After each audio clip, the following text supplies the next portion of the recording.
이 밤에 하나님의 말씀을 보겠습니다. 구약성경 출애굽기 말씀입니다. 구약성경 출애굽기입니다. 제가 가지고 있는 성경으로는 126면회가 있습니다. 출애굽기 29장입니다. 출애굽기 29장입니다. 1절 말씀부터 9절까지 기록된 하나님의 말씀을 보겠습니다. 1절부터 9절까지입니다. 같은 목소리로 말씀을 읽으실 때 하나님의 음성을 듣는 복된 시간 되시길 바랍니다. 읽겠습니다. 내가 그들에게 나를 섬길 제사장 직분을 위임하여 그들을 거룩하게 한 일을 이러하니 곧 어린 수소 하나와 흠 없는 순양 둘을 택하고 무교병과 기름 섞인 무교 과자와 기름 바른 무교 전병을 모두 구운 밀가루로 만들고 그것들을 한 광주리에 담고 그것을 광주리에 담은 채 그 송아지와 두 양과 함께 가져오라. 너는 아론과 그의 아들들을 해망문으로 데려다가 물로 씻기고 의복을 가져다가 아론에게 속옷과 에봇 받침 겉옷과 에봇을 입히고 흉배를 달고 에봇에 정교하게 짠띠를 띠게 하고 그의 머리에 관을 씌우고 그 위에 거룩한 패를 더하고 관유를 가져다가 그의 머리에 부어 바르고 그의 아들들을 데려다가 그들에게 속옷을 입히고 아론과 그의 아들들에게 띠를 띄우며 관을 씌워 그들에게 제사장 직분을 맡겨 영원한 규례가 되게 하라. 너는 이같이 아론과 그의 아들들에게 임하여 거룩하게 할지니라. 아멘. 아멘. 이 밤에 함께 예배하는 모든 분들 가운데 그리스도의 평강이 함께 하시기를 주님의 이름으로 축원합니다. 출애굽기 강의 100번째 말씀을 오늘 함께 나누기로 합니다. 오늘 본문은 제사장 위임식에 관한 말씀을 우리가 함께 읽었습니다. 이 말씀에 의거해서 오늘 위임식에 관해서 함께 말씀을 나누겠습니다. 여기 1절에 보면 내가 그들에게 나를 섬길 제사장 직분을 위임하여라고 그렇게 말씀하고 있습니다. 여기에 위임한다는 말은 하나님께서 고난을 주다, 세우다, 충만하게 하다, 온전히 가지다라는 뜻을 가지고 있는 단어입니다. 그러니까 하나님께서 하나님의 역할을 맡겨 세웠다, 그런 의미를 가지고 있는 의미입니다. 하나님의 동역자로 삼으셨다고 하는 것입니다. 그래서 이 제사장 직분은 하나님께서 하시는 일을 그들에게 맡겨 하나님의 일꾼으로 동역시킨 바로 이 시기, 바로 이 위임식이 된다, 이렇게 말씀을 드릴 수가 있습니다. 저와 여러분은 제사장 아니겠습니까? 예수를 믿는 모든 사람들은 제사장입니다. 그러므로 저와 여러분은 하나님의 동역자임을 한시도 잊지 마셨으면 좋겠습니다. 바울 사도는 자기의 정체성을 이렇게 말합니다. 고린도전서 3장 9절입니다. 우리는 하나님의 동역자들이요 너희는 하나님의 밭이요 하나님의 집이니라 라고 말씀합니다. 우리는 하나님의 동역자임을 꼭 기억하셔야 합니다. 하나님께서 하나님이 하실 일을 우리에게 맡겨서 우리가 세움받은 자라는 것을 꼭 기억하셔야 된다고 하는 것입니다. 그런데 여기 1절에 보면 제사장의 직무가 나오고 있습니다. 1절 다시 한번 보겠습니다. 너는 그들에게 나를 섬길 제사장 직분을 위임하여라고 말합니다. 제사장의 직무는 나를, 곧 하나님이죠. 하나님을 섬기는 것이 제사장의 직무인 것을 성경이 말씀하고 있습니다. 여기에 섬긴다는 것은 봉사를 말합니다. 하지만 성경에서 이야기할 때 총체적으로는 바로 예배하는 것을 바로 의미하는 것입니다. 하나님께서 저희들을 예수 믿게 하셨습니다. 그리고 제사장이 되게 하셨습니다. 우리가 해야 될 직무는 무엇일까요? 그것은 봉사하는 일입니다. 곧 예배하는 일이라고 하는 것입니다. 여러분, 예배가 뭡니까? 예배는 하나님의 임재의 현장, 하나님을 만나는 사건, 그것이 예배입니다. 그러므로 제사장 직분을 가지고 있는 저와 여러분은 하나님을 늘 만나는 삶을 살아가는 것이 제사장의 일이라는 것을 기억하셔야 합니다. 더 나아가서 이렇게 하나님이 임재하시는 현장에서 하나님을 만나는 삶을 지속해 살아갈 때 우리는 하나님의 사랑을 계속해서 경험하고 확인합니다. 이로 인하여서 내 이웃을 내 몸과 같이 사랑하게 되는 것입니다. 그래서 예배라고 하는 것은 이렇게 넓은 범위로 확대해서 정의를 내릴 수 있는 것은 바로 하나님의 임재 가운데서 하나님의 사랑을 경험한 자들이 이웃과 하나님의 사랑을 나누는 현장, 바로 그것이 예배라고 하는 것입니다. 다시 말씀을 드릴까요? 하나님의 임재의 현장에서 하나님의 사랑을 경험한 자들이 이웃에게 하나님의 사랑을 나누는 현장, 바로 그것이 예배 현장이라고 하는 것입니다. 저와 여러분은 이 예배를 경험해 가는 자가 되셔야 합니다. 이 예배에 성공하는 예배자들이 되셔야 한다고 하는 것이죠. 우리는 예배에 참석한 것으로 예배를 다 했다고 생각합니다. 혹은 예배 시간에 하나님의 말씀을 듣고 은혜 받음으로 성공적인 예배를 드렸다라고 생각을 해버립니다. 혹은 내가 헌금했기 때문에 축도하는 시간까지 내가 그 자리에 앉아 있었기 때문에 내가 예배에 성공했다, 이렇게 생각을 하는 경향이 있습니다. 하지만 그것은 예배에 성공한 것이 아닙니다. 그것은 예배의 껍데기에 불과한 참여자입니다.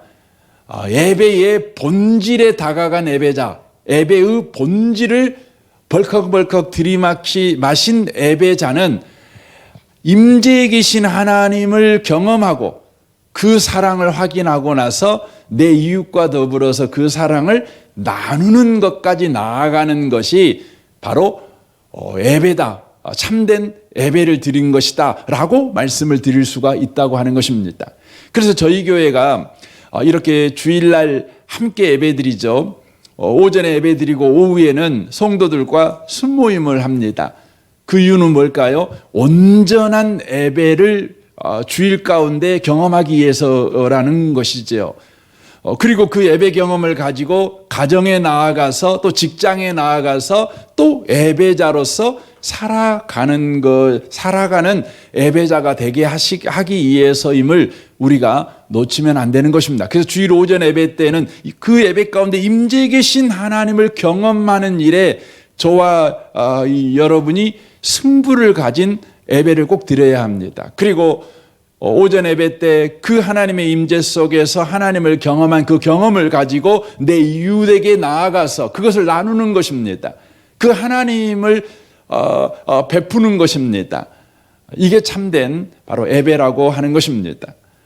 그런데 우리는 예배하는 일에 매번 실패합니다.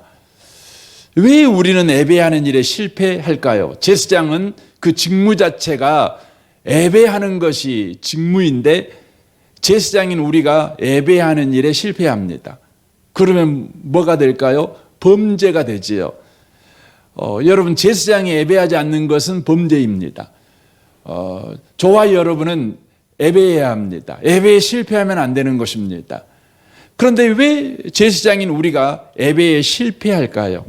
우리는 요한복음 4장에 사마리아 여인의 예배관을 통해서 예배의 성도들이 왜 실패하는지 그 이유를 우리가 발견할 수가 있습니다. 사마리아 여인의 예배관이 어떤 예배관이었냐면 19절 말씀을 한번 보겠습니다. 여자가 이르되 주여 내가 보니 선지자로소이다. 우리 조상들은 이 산에서 예배하였는데 당신들의 말은 예배할 곳이 예루살렘에 있다 하더이다 라고 말합니다.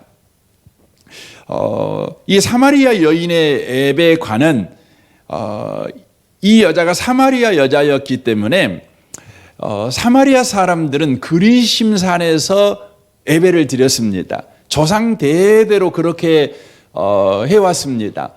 이 사마리아 여인의 시점에서 보면 약 200년 전부터 그리심산에서 예배를 드렸었습니다.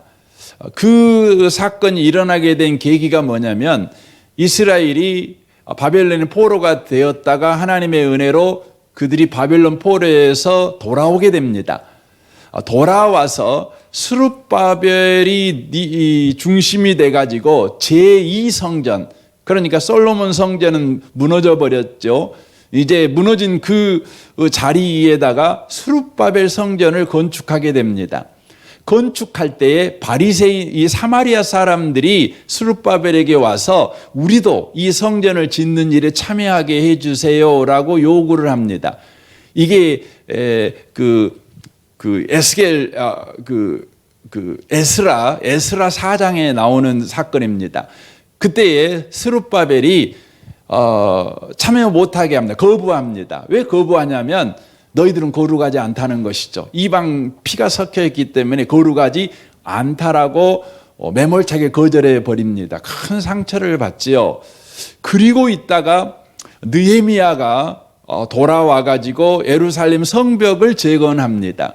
성벽을 재건할 때 산발락이라고 하는 사람이 성벽 재건을 방해를 하지요. 방해를 할 때에 이미 사마리아 사람들이 스룹바벨 때문에 상처를 받아가지고 악심을 품고 산발락과 협력해서 예루살렘 성전이 재건되지 못하도록 방해하는 일을 합니다. 이로 인하여서 완전히 유대와 사마리아가 여러분 갈라지게 돼버리는 겁니다.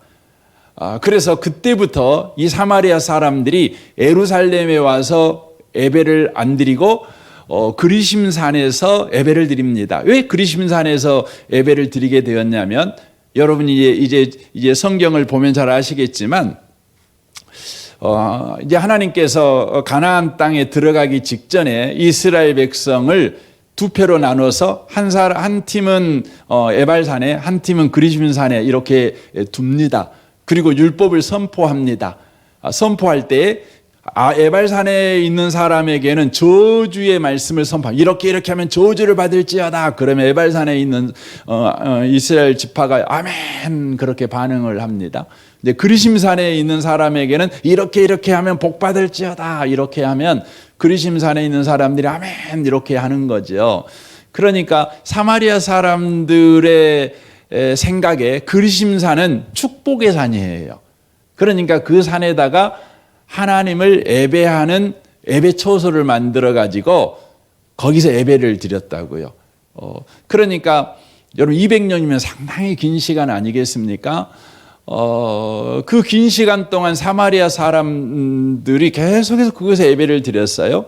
그러니까 이 사마리아 여인이 예수님에게 말을 하는 것이 유대인들은 예루살렘에서 예배해야 된다지만 우리 조상들 대대로 그리심산에서 예배를 드려왔습니다. 그래서 예수님 어디서 예배 드려야 되는 게 맞습니까? 그리심산입니까? 예루살렘입니까? 이렇게 이제 물어보는 것이죠. 이 사마리아 여인의 이 질문을 통해서 이 여인이 가지고 있는 예배관은 뭐냐면 장소가 중요한 거예요. 장소가 중요하지요. 이것은 사마리아 여인만 갖고 있었던 예배관이 아니라 그 당시에 유대인들도 가지고 있었던 예배관이에요. 하나님은 특정한 장소에만 임재하신다고 그들은 생각했어요. 그 장소가 어디냐? 바로 예루살렘 성전에만 하나님이 임재해 계신다. 그러므로 하나님의 임재 경험이 있는 예배를 드리려면 반드시 예루살렘 성전에서만 예배를 드려야 된다. 이 의식을 그들이 가지고 있었던 것이지요. 그런데 예수님께서 이 사마리아 여인의 질문에 대해서 이렇게 대답하십니다. 21절입니다. 예수께서 이르시되 여자여 내 말을 믿으라. 이 산에서도 말고 예루살렘에서도 말고 너희가 아버지께 예배할 때가 이르리라. 너희는 알지 못하는 걸 예배하고 우리는 아는 것을 예배하노니 이는 구원이 유대인에게서 남이라. 아버지께 참되게 예배하는 자들은 영과 진리로 예배할 때가 오나니 곧 이때라. 아버지께서는 자기에게 이렇게 예배하는 자들을 찾으시느니라. 하나님은 영이시니 예배하는 자가 영과 진리로 예배할지니라 라고 예수님이 말씀합니다. 참된 예배는 장소의 문제가 아니다.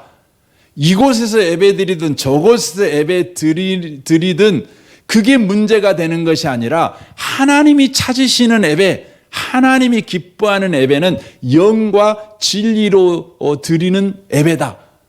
그러므로 어떤 장소에 있든지 영과 진리로 예배한다면 그 예배는 하나님의 임재 경험을 하는 예배일 뿐만 아니라 그 임재 경험이 항상 강렬하지요. 가만히 있을 수 없지요.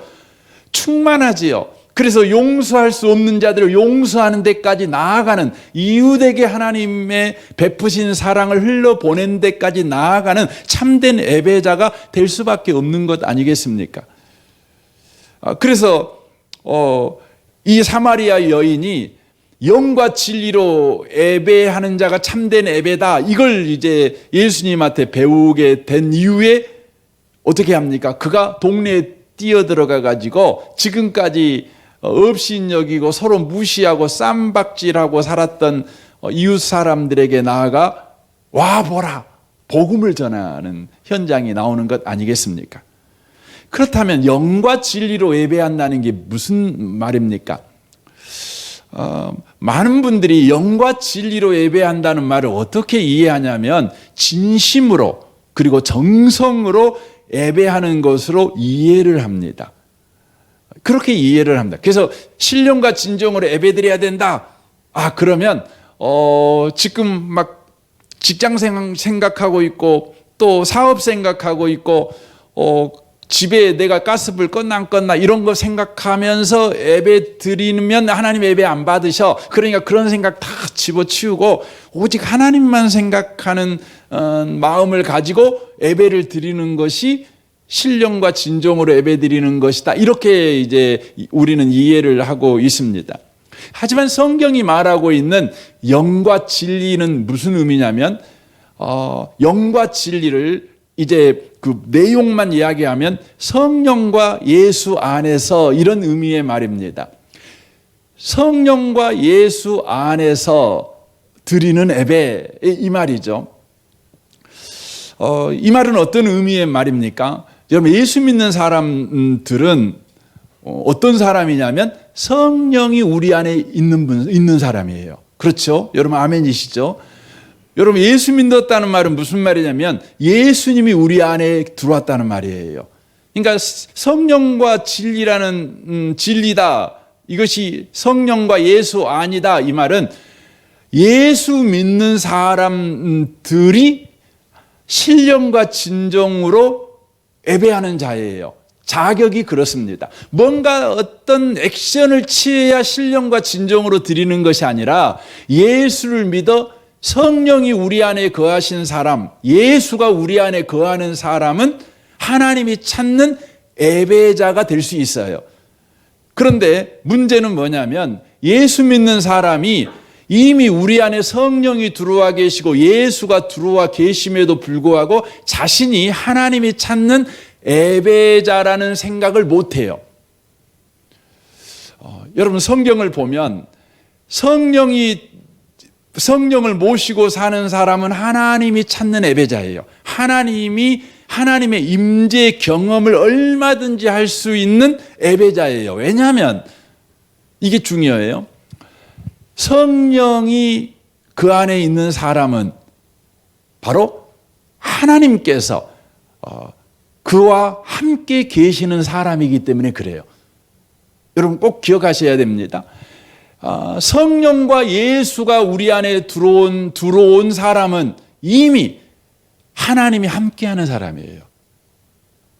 그래서 신령과 진정으로 예배한다는 말은 뭐냐면, 여러분 예수 믿었다면 예수 믿는 내가 앉아있는 이 자리에, 예수 믿는 내가 있는 이 시간에 하나님은 지금 나와 함께 계신다, 이걸 믿고 예배하는 거예요. 이게 신령과 진정으로 예배하는 거예요. 유대인들은 그렇지 않았어요. 유대인들은 예수를 믿더라도 하나님이 임재하는 장소로 나가야 하나님이 임재하는 거예요. 예수를 내가 믿어도 예수를 내주 내 하나님으로 내가 시인해서 나는 분명히 예수 믿는 사람이에요. 분명히 내 안에 성령이 거하는 사람이에요. 그럼에도 불구하고 하나님이 임재하시는 예루살렘이라고 하는 특정한 장소에 가서 예배를 드려야 하나님이 임재하는 예배를 드릴 수 있다고 생각을 했어요. 그런데 예수님께서 아니다. 하나님께 예배하는 자들은 신령과 진정으로 예배해야 된다. 그때가 온다. 그때가 언제예요? 예수님이 십자가에서 죽으시고 우리를 위해 대속해 주시고 그러므로 말미암아 우리와 하나님 사이에 가로막고 있는 죄의 문제가 해결됨으로 말미암아 예수께서 영으로 내 안에 들어오시게 되었죠. 그러므로 우리는 하나님의 백성이에요. 하나님의 백성들은 하나님이 임재하는 사람이에요. 하나님이 어디에 임재해 계시느냐? 하나님의 백성 가운데 하나님께서 임재해 계시는 것이에요. 제가 오늘 새벽에 이 부분을 말씀을 드렸어요. 이 부분을 가장 잘 설교한 설교자가 누구냐면 스데반 집사입니다.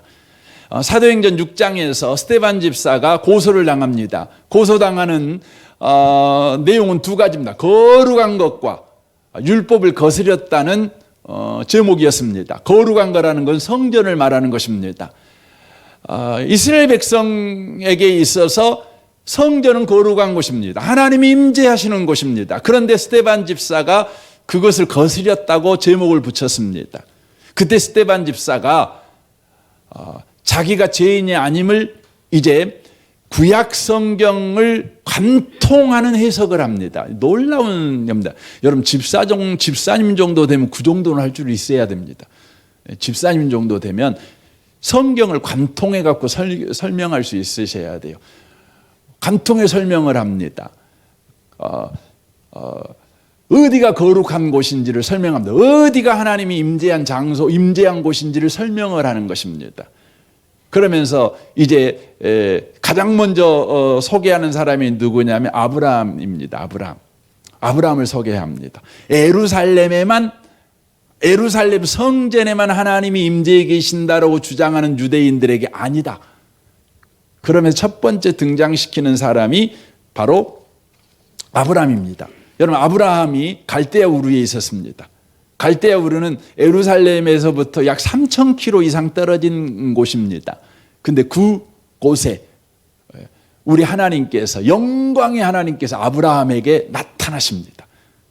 여러분, 예루살렘에만 하나님이 계신 줄 알았는데 갈대아 우르에 하나님이 임재하셨습니다. 임재하신 거예요. 아브라함이 하란 땅으로 이사를 갔습니다. 근데 그때 하나님께서 그 땅에 또 임재하셨습니다. 임재하셨습니다. 그 다음에 소개합니다. 요셉을 소개합니다. 요셉이 애굽으로 내려갑니다. 근데 애굽에, 여러분 창세기 39장에 봐보세요. 애굽에 갔더니 하나님이 어떻게 하시죠? 요셉과 함께 하셔요. 여러분, 하나님이 예루살렘에만 계신 줄 알았는데 어디도 계셨어요? 애굽에도 계셨어요. 요셉이 39장에 보면 감옥에 가잖아요. 감옥에도 어떻게 하시죠? 하나님이 요셉과 함께 하셔요. 그렇죠? 함께 하시죠.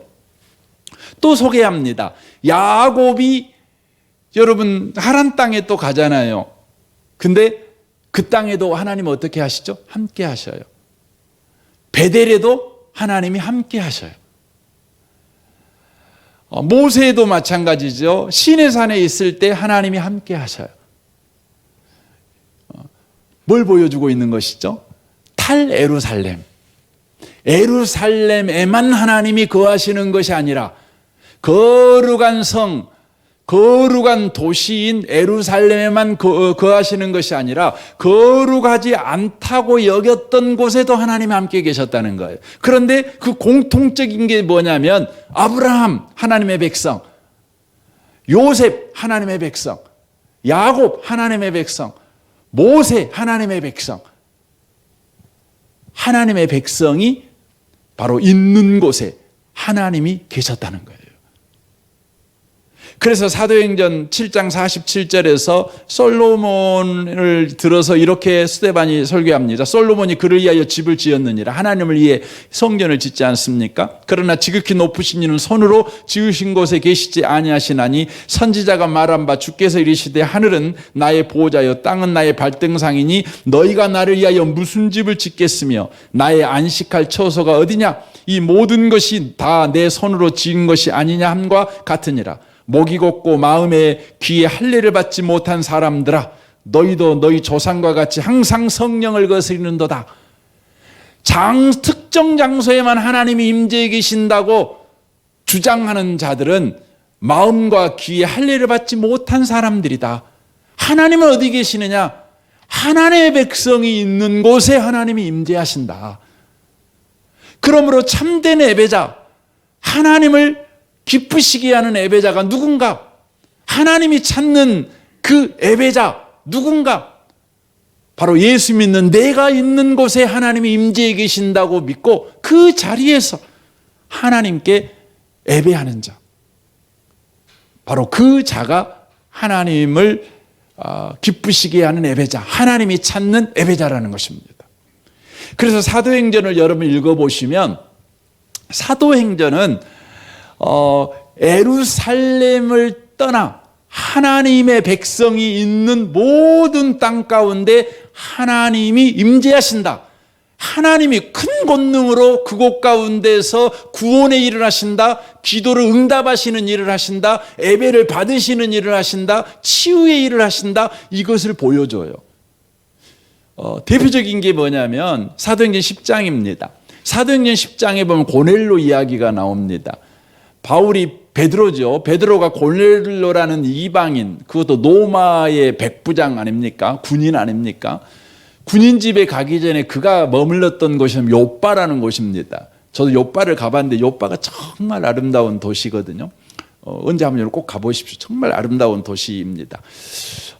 그런데 이 요빠라는 곳에서 피장은 뭐냐면 그 가죽을 가지고 구두를 만들거나 뭐 이런 거 하는 사람입니다. 그 집에 머물러 있었습니다. 피장 시몬의 집에 머물러 있었습니다. 근데 여러분, 피장 이 가죽을 가지고 만든다는 것은, 가죽은 어떻게 해야만 만들어집니까? 동물을 죽여야만 만들 수 있는 거예요. 피를 봐야 만들 수 있는 것이에요. 근데 성경에 보면 여러분, 뭔가를 죽이는 자는 여러분 성전에 들어갈 수 없어요. 들어갈 수 없어요. 그러니까 한마디로 말하면 저주받은 직업을 가지고 있는 사람이에요. 직업을 가지고 있는 사람이에요. 성전에 갈 수 없는 버림받은 자예요.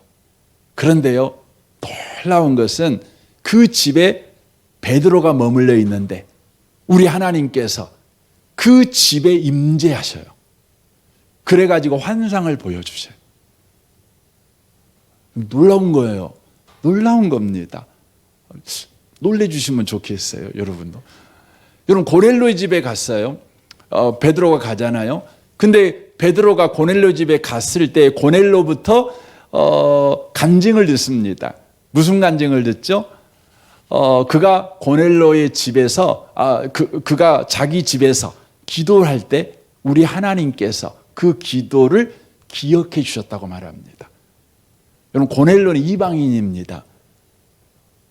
여러분, 유대인들에게 있어서 이방인들은 지옥에 뗄 감이에요. 하나님의 저주만 임하지 하나님의 은혜가 임하는 것은 있을 수 없는 거예요.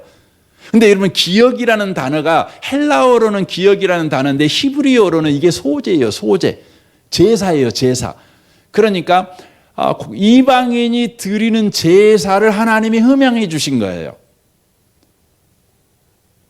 뭘 보여주는 겁니까? 고넬로는 하나님의 백성이니 하나님의 백성이 드리는 예배를 하나님 받아주신 거예요. 왜요? 하나님이 그 하나님의 백성과 함께 하셨기 때문에.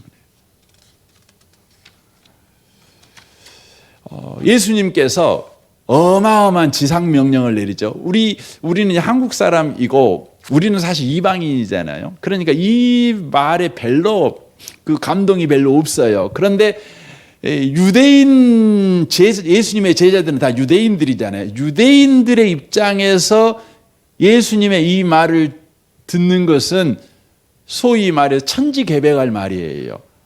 무슨 말이냐면 예수님의 지상명령입니다. 한번 봐보세요. 마태복음 28장 18절입니다. 예수께서 나와 말씀하여 이르시되 하늘과 땅의 모든 권세를 내게 주셨으니 그러므로 너희는 가서 모든 민족을 제자로 삼아라. 그렇게 말합니다. 가라 그럽니다. 가래요. 어디로요? 모든 민족에게로. 모든 민족이 예루살렘을 떠나라는 말입니다. 하나님이 임재해 계신다고 유대인들은 철석같이 믿어. 예루살렘을 떠나면 하나님이 없는 땅으로 가는 거예요. 하나님의 은혜가 없는 땅으로 가는 거예요. 저주의 땅으로 가는 거예요. 그런데 예수님께서 너희는 모두 예루살렘을 떠나라. 떠나서 모든 민족에게로 가라. 그렇게 요구를 하는 겁니다. 그래 놓고 마지막에 뭐라고 말합니까? 내가 너에게 분부한 모든 것을 가르쳐 지키게 하라. 볼지어다 내가 세상 끝날까지 너희와 항상 함께 있으리라. 말씀하십니다.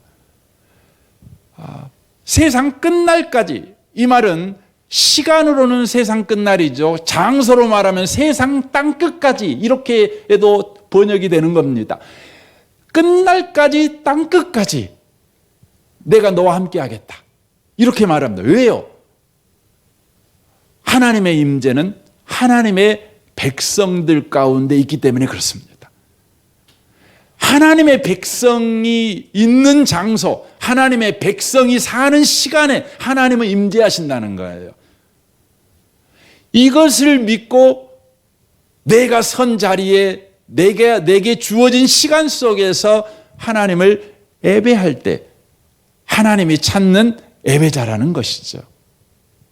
마가복음 16장 15절에도 이렇게 말합니다. 이르시되 너희는 온 천하에 다니며 만민에게 복음을 전파하라. 믿고 세례를 받는 사람은 구원을 받을 것이요 믿지 아니한 사람은 정죄를 받으리라. 믿는 자들에게는 이런 표적이 따르니 곧 그들이 내 이름으로 귀신을 쫓아내며 새 방언을 말하며 뱀을 집어 올리며 무슨 독을 마실지라도 해를 받지 아니하며 병든 사람에게 손을 얹은즉 나으리라 하시니라라고 말씀합니다. 온 천하에 다니면서 복음을 전하라는 것입니다. 그러면 하나님께서 그들을 통해 하나님의 임재를 경험시켜 주겠다. 하나님이 어떤 권능을 가지신 분이요, 어떤 능력을 가지신 분이신가를 너희들을 통해서, 너희들이 가는 땅에서, 너희들이 살아있는 그 시간에 내가 드러내겠다. 이렇게 말씀하고 계시는 것입니다. 사랑하는 성도 여러분, 우리는 제사장들입니다. 우리의 직무는 예배하는 것입니다. 예배는 하나님의 임재 경험입니다. 하나님을 경험하는 것입니다. 그리고 그 경험을 내 이웃과 나누는 것입니다. 이게 참된 예배입니다. 누가 이런 예배를 경험할 수 있습니까? 바로 그리스도인인 내가 머무는 곳에, 내가 사는 시간에 하나님이 임재해 계신다는 이 믿음을 가지고 사는 자들입니다. 이것을 바울 사도는 더 확장해서 이렇게 우리에게 말합니다. 로마서 12장 1절입니다. 그러므로 형제들아 내가 하나님의 모든 자비하심으로 너희를 권하느니 너희 몸을 하나님이 기뻐하시는 거룩한 산 제물로 드리라. 이는 너희가 드릴 영적 예배니라 라고 확장합니다. 다만 우리가 머물러 있는 시간과 공간 속에서 하나님을 찬양하고 하나님께 기도할 때에 하나님이 찬양과 기도를 흠양하셔서 하나님의 권능을 나타내는 정도가 아니라 내가 일상생활을 하면서 직장생활하고 가정생활하고 누군가를 만나고 영업하는 일을 하고 이 모든 활동을 하나님이 지금 나와 함께 계신다고 믿고 믿음으로 한다면 그것이 예배다. 이렇게 확장해서 바울 사도가 이야기하고 있는 겁니다. 예수 믿는 사람들은 삶 자체가, 일상이 살아있다는 것 자체가 바로 예배해야 된다. 삶 자체가 예배이어야 되려면 예배의 대상이신 주님이 예수 믿는 나에게 지금 임재해 계신다. 이 임재의식, 코람데오라는 하나님 앞에서라는 이 임재의식을 가지고 내가 가정생활하고 직장생활하고 또 영업활동하고 뭐 식사하고 이렇게 할 때 이 모든 것이 예배가 된다. 이렇게 말씀하는 것입니다. 사랑하는 성도 여러분, 예수를 믿은 사람들은 제사장들입니다. 제사장들은 어느 장소, 어느 시간, 무슨 일을 하든지 그것이 다 예배가 되어야 합니다. 하나님 경험이 되어야 합니다. 하나님의 임재 경험이 되어야 합니다. 그리고 그것을 내 이웃에게 나누는 것이 되어야 합니다. 그러려면 성도에게 반드시 이 믿음이 필요합니다. 하나님은 예수 믿는 나와 언제나 함께 하신다는 것입니다. 저기 가야 하나님이 임재하는 게 아닙니다. 그 시간에만 하나님이 임재하는 것이 아닙니다. 예수 믿는 나, 성령을 모시고 사는 나, 예수가 나와 함께하는 나, 신령과 진정, 바로 성령 안에 예수 안에 있는 내가 머무는 곳은 언제나 하나님이 함께 하신다. 예수 믿는 내가 하는 모든 일 가운데 하나님이 임재하신다. 하나님이 역사하신다. 이걸 믿고 저와 여러분이 그렇게 살아가는 것입니다. 그래서 골로새서 3장 16절에서 일상에서 하나님의 임재를 믿는 사람들의 예배의 구체적인 내용을 이렇게 소개합니다. 보세요. 골로새서 3장 16절입니다. 그리스도의 말씀이 너희 속에 풍성히 거하여 모든 지혜로 피차 가르치며 권면하고 시와 찬송과 신령한 노래를 부르며 감사한 마음으로 하나님을 찬양하고 또 무엇을 하든지 말에나 일에나 다 예수 그리스도의 이름으로 하고 그를 힘입어 하나님 아버지께 감사하라. 아내들아 남편에게 복종하라. 이는 주 안에서 마땅하니라. 무슨 말이냐? 주 안에서 마땅하다 이렇게 돼 있어요. 주 안에서 마땅하다는 말은 네가 주님 안에 있으니까, 지금 주님이 너의 삶에 함께 계시니까 아내들아 네 남편에게 복종해라 이렇게 돼 있는 겁니다. 여러분, 주님이 없으면 남편에게 복종하면 안 돼요. 패가망신하니까 자존심이 상하잖아요. 어떻게 그럴 수 있습니까? 남편에게 복종하면 안 돼요. 할 필요도 없고요. 근데요, 주님이 나와 함께 계시니까, 주님이 임재해 계시니까 남편에게 복종하는 거예요. 이게 아내가 남편과 관계에서 예배하며 살아가는 거예요. 이게 예배예요. 이건 윤리가 아니에요. 예배예요, 예배. 더 보십시오. 남편들아 아내 사랑하며 괴롭게 하지 말라 그렇게 돼 있어요. 남편들에게 아내를 사랑하면 아내를 괴롭게 하지 말라. 이게 뭐냐면 남편들이 하나님이 나의 삶에 지금 임재해 계시니까 아내와의 관계에서 하는 예배 행위예요. 아내를 사랑해야 돼요. 아내를 괴롭게 만들면 안 돼요. 더 나아가 자녀들아 모든 일에 부모에게 순종하라. 이는 주 안에서 기쁘게 하는 것이라 돼 있어요. 주 안에 있으니까. 자녀들아 네가 주 안에 있으니까 네 부모에게 순종해라. 이렇게 돼 있는 것입니다. 이게 자녀들이 부모와의 관계에서 일상의 예배를 드리는 것입니다. 내용입니다. 아비들아 21절 아비들아 너희 자녀를 노엽게 하지 말지니 낙심할까 함이라 이렇게 말합니다. 아버지가 자녀와의 관계에서 일상의 예배를 드리는 건 자녀를 노엽게 하지 않는 것입니다. 하나님의 임재 가운데 있으니까, 하나님을 믿으니까, 하나님이 함께 하시니까. 자녀를 노엽게 하는 이유가 뭡니까? 불안하니까. 그렇죠.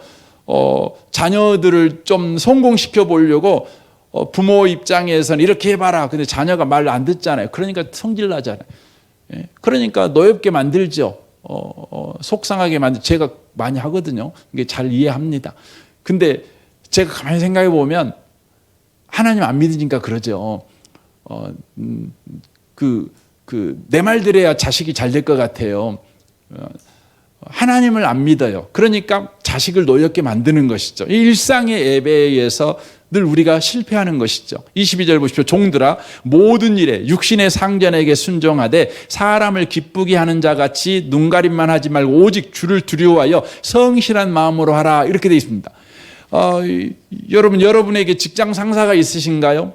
그러면 이것이 부하된 직원의 일상의 예배예요. 이게 예배예요. 이건 윤리가 아니에요. 이건 뭐 직장에서 직장생활 잘하는 방식 이게 아니고 예배예요. 제사장의 직분을 가진 자의 예배예요. 하나님이 지금 나와 함께 계시는 거예요. 이걸 믿음으로 드리는 것이죠. 더 나아가 보십시오. 23절 무슨 일을 하든지 마음을 다하여 주께 하듯 하고 사람에게 하듯 하지 말라. 이는 기업의 상을 주께 받을 줄 아나니 너희는 주 그리스도를 섬기느니라 라고 돼 있어요. 너는 하나님 예배하는 거야. 하나님 임재하시니까. 예배하는 것이 뭡니까? 사람에게 하듯 말래요. 하나님에게 하듯 하래요. 주께 하듯 하래요. 이게 예배 아니겠습니까? 불의를 행하는 자는 불의의 보응을 받으리니 주는 사람을 애모로 취하심이 없느니라 라고 말씀하십니다. 결론적으로 말씀을 드리고 싶습니다. 제사장의 직무는 예배하는 것입니다. 우리 예배의 성공자가 되어야 합니다. 예배의 성공자는 뭡니까? 예수 믿는 내가 있는 곳에 하나님이 함께 하신다는 것입니다. 우리가 왜 예배당에 와서 예배드립니까? 그것은 나 혼자 살아갈 때는 하나님이 나와 임재해 계신다는 말을 들어도요 잘 까먹어요. 그러니까 함께 모여서 서로 격려하기 위해서예요. 그래서 일주일 동안 혼자 살아갈 때에 하나님이 나와 함께 계신다는 것을 또 경험하고 살아가는 거죠. 그러다가 또 목요일, 금요일, 토요일 정도 되면 또 야코가 죽어가지고 하나님이 나와 함께 계시지 않는 것 같아요. 근데 또 주일날 모여서 같이 말씀 나누고 말씀 듣고 이러는 가운데 예수 믿는 사람에게는 하나님이 진짜 임재해 또 믿음의 격려를 받고 믿음의 또 자극을 받아가지고 또 월요일날 나가는 것이 이 일하기 위해서 주일날 모이는 거예요. 여러분 이 예배당 이 공간 안에가만 하나님이 계시느냐? 아니에요. 분명히 이곳에서 하나님이 계시죠. 왜냐하면 우리가 있으니까. 예수 믿는 우리가 있으니까. 하지만 이 예배당에 와갖고만 기도하면 응답받냐? 그건 아니에요.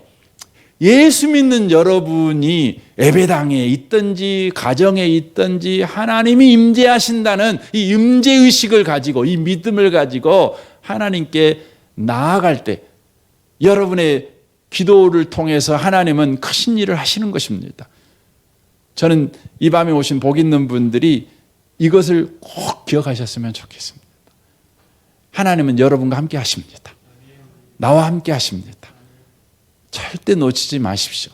그래서 여러분의 삶이 제사장의 직무를 다하는 삶이 되시기를 주님의 이름으로 축원합니다. 아멘. 우리 같이 이 시간 기도하기를 원합니다.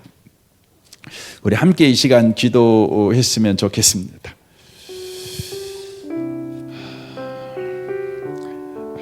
하나님은 어디 계십니까? 하나님은 어디 계십니까? 예수를 믿는 나와 함께 계십니다.